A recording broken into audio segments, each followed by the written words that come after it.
Alright y'all, welcome back to the channel and to some more slug testing, and today we've definitely got a very interesting combination. It's a slug that we have never tested before, and it's got a pretty good name brand behind it and a pretty good price that comes along with it as well, so it better be a good performer, but we'll see how it does. But as for those shells, they are some of the Barnes VOR-TX Sabot slugs. They are a 12 gauge, 2 3/4 inch, 437 grain, which is right at 1 ounce, copper Sabot slug, moving at about 1450 feet per second. You can see the nice picture of what they're supposed to look like expanded there on the box. And to me, you can see another picture of the bullet here on the box, but it sure does look like a Barnes Spitfire muzzleloader bullet. It would not surprise me if that's actually just what it is, put in a Sabot and jammed into a 12 gauge shell. Here's what the shell actually looks like outside of the box. You can kind of see that blue tipped slug down in there with the Sabot around it. I mean, it sure does look like a Barnes Spitfire muzzleloader bullet to me, just a little bit heavier one than their standard offering by itself. And these are not super cheap either. I think these are $21 or $22 for a box of 5, so you're looking at least $4 a shell. Sabot slugs aren't cheap, but these definitely are towards the little bit more expensive side than some of them, that's for sure. So they better be some good performers with the Barnes name and that price tag.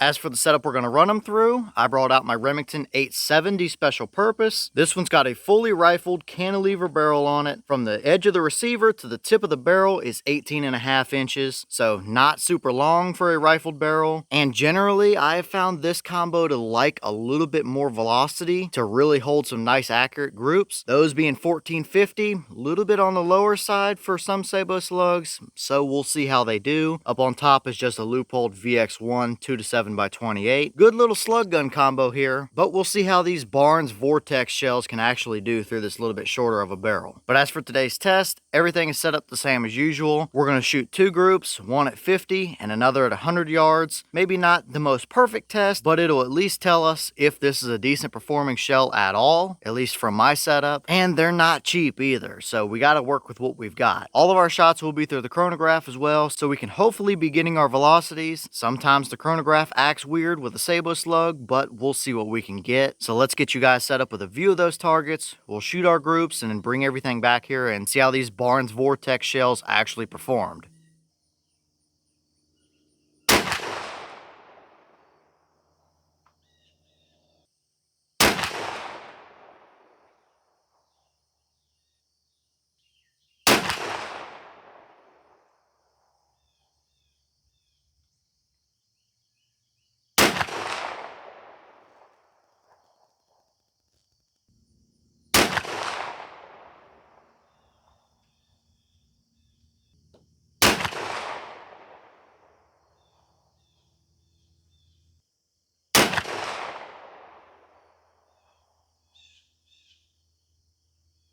Alright, so let's take a quick peek through our chronograph numbers before we look at our targets. The boss claim is 1450, however, we have a much shorter barrel than they probably tested these through, but we really weren't too far off necessarily. We've seen as low as 200 feet per second below boss claims, and I think we were probably 75 or so below Barnes's claim here. For a high, we had 1410. For a low, we had 1349. That gave us an average of 1377. So what is that? 73 feet per second under the boss claim for average, with an extreme spread of 61 and a standard deviation of 17. So at 1377, that's still plenty enough velocity for these to be very effective. Here are your energy numbers, so you can see what we're actually pushing with a 437 grain bullet at 1377. Still more than good enough for a deer hunt, that's for sure, but it's not exactly their boss claim either from our shorter barrel. But let's go over to our target and take a look and see how accurate they actually were.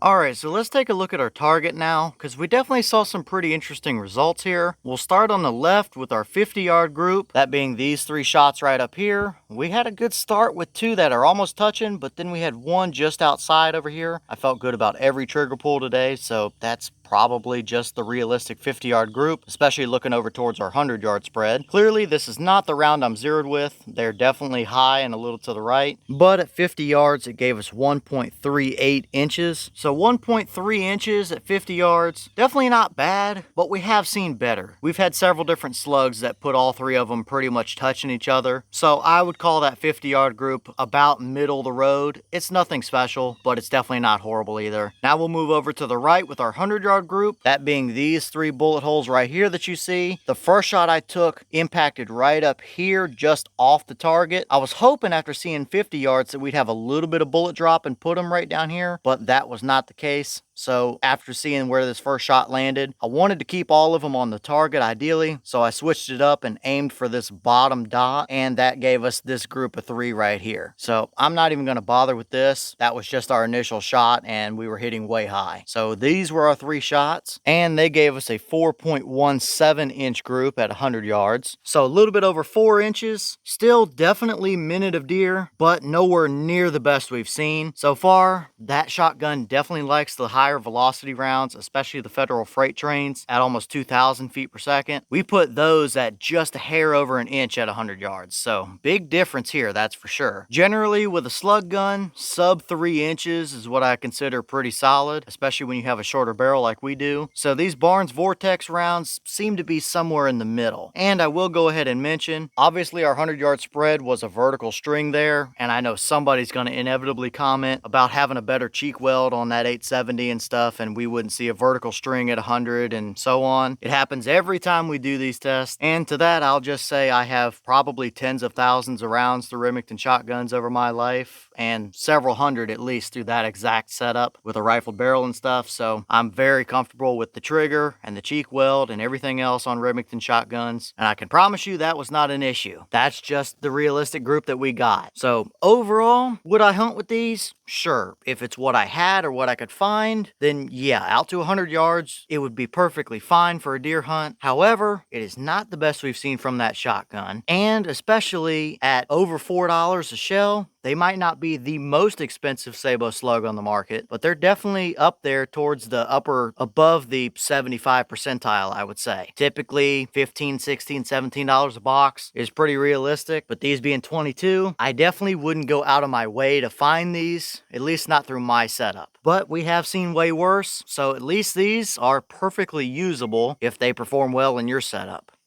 And here are a few of the Sabots that I picked up out of those shells. All of them look very much the same. They did not open completely up and flatten out like a lot of Sabots do, but you can see we had good rifle engagement. They're not bent in any weird way. They all look exactly the same. Nothing stuck down in them or anything like that. No damage or anything. So, very basic Sabot, nothing fancy, and I guess it did the job well enough. The bullets were flying stable, and we were able to hold a somewhat average group with them or so. So, nothing I'm concerned with here. Alright y'all, well, what did you think about those results? With the Barnes name and price tag, I was hoping to see a little better out of them, but they're not horrible. They're absolutely usable enough for your average deer hunting scenario, but I'm not going to go out of my way to find them, at least not for my setup. But to be honest with you, this hasn't been all too unusual when it comes to Barnes and their shotgun ammo. We've tested some of their buckshot loads and stuff in the past. Usually it kind of comes down to a case of you wind up paying for the name more than the actual performance. They've never been terrible, but they've always been pretty well average with a premium price tag. They make some great rifle stuff, that's for sure, but their shotgun stuff seems to need just that little bit of fine-tune work. But leave all your thoughts down below. Is that about what you expected to see? Were you a little surprised one way or the other? Have you ever tested any of these Barnes VOR-TX Sabot slugs? And if so, what kind of results have you seen from them? Is that a combination you would ever actually hunt with if you're getting that kind of grouping out of them? Or would you still prefer some other shell that performs better? And what other Sabot slugs might you want to see us try through that 870? Let me know all that down below. But with that being said, I've got some more testing to get done for you guys, so I'm going to get back to it. As always, we have the channel Instagram as well as the mailbox where you can send stuff if you'd like. All the information will be in the description if you're interested in it, but I'm going to get back to it, so I'll see y'all in the next one.